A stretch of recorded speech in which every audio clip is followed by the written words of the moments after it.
Hi students, welcome to my journey.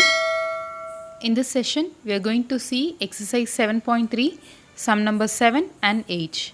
Before that, please subscribe my channel.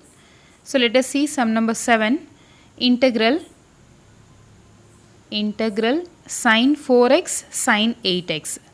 So integral sine 4x sine 8x dx. So we have to integrate this part. So for this, let us multiply and divide by 2. So multiply and divide by 2. So when I use to multiply and divide, we get 1 by 2 integral 2 sine 4x sine 8x dx. So now this resembles the formula 2 sine A sine B. So the formula for 2 sine A sine B is nothing but 2 sine A sine B. This can be written as cos A minus B minus cos A plus B. So this is the formula. So in the place of A I am having 4x and in the place of B I am having 8x. So this is equal to 1 by 2 integral cos A minus B. So 4x minus 8x minus cos A plus B 4x plus 8x into dx. So this dx is common for both the terms. So 1 by 2 integral cos minus 4x, that is 4x minus 8x gives minus 4x minus cos 12x dx. So we know that cos of minus theta is equal to cos theta. Cos observes the negative sign. Keep remember. So 1 by 2 integral cos 4x minus cos 4x dx minus integral cos 12x dx. Let us split the integral. So whereas this 1 by 2 is common. So 1 by 2, what is the integral of cos 4x? It is nothing but sin 4x divided by 4 minus cos 12x integral is sin 12x divided by 12 plus c.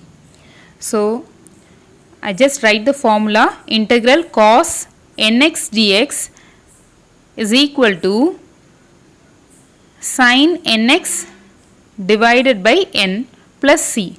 So that formula only we are using. So the answer is 1 by 2 sin 4x by 4 minus sin 12x by 12 plus c is the answer. Moving towards sum number 8, integral 1 minus cos x divided by 1 plus cos x. So integral 1 minus cos x divided by 1 plus cos x dx. So in our 11th standard we would have studied the formula that 1 minus cos x, this can be written as 1 minus cos x is equal to 2 sin square x divided by 2, and 1 plus cos x, this can be written as 2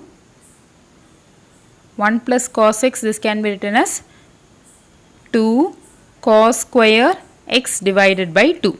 So I am going to apply this. So 1 minus cos x is nothing but 2 sin square x by 2 divided by 1 plus cos x is nothing but 2 cos square x by 2 dx. So this sin square by cos square is nothing but tan square, and I am having 2 in the numerator and as well as denominator. So both will be get cancelled and we are left with integral tan square x by 2 dx. So now this tan square x by 2, I can write it as in terms of secant square theta. That is, we know the identity that tan square theta is equal to secant square theta minus 1. So in the place of theta I am having x by 2. So I can write this as tan square x by 2 as secant square x by 2 minus 1 into dx. So this is equal to integral secant square x by 2 dx minus integral dx. So I just splitted the integral. So this is equal to the integral of secant square x by 2, it is nothing but integral of secant square x dx, or integral of secant square ax dx is equal to tan ax divided by a. So in the place of a I am having 1 by 2. Okay, so this is nothing but tan x divided by tan x by 2 divided by particular x, that is a value is nothing but 1 by 2. So 1 divided by 2 minus integral of dx is x plus c. So this is equal to, this 1 by 2 comes to the numerator. So 2 tan x by 2 minus x plus c will be the answer. Thank you for watching, students.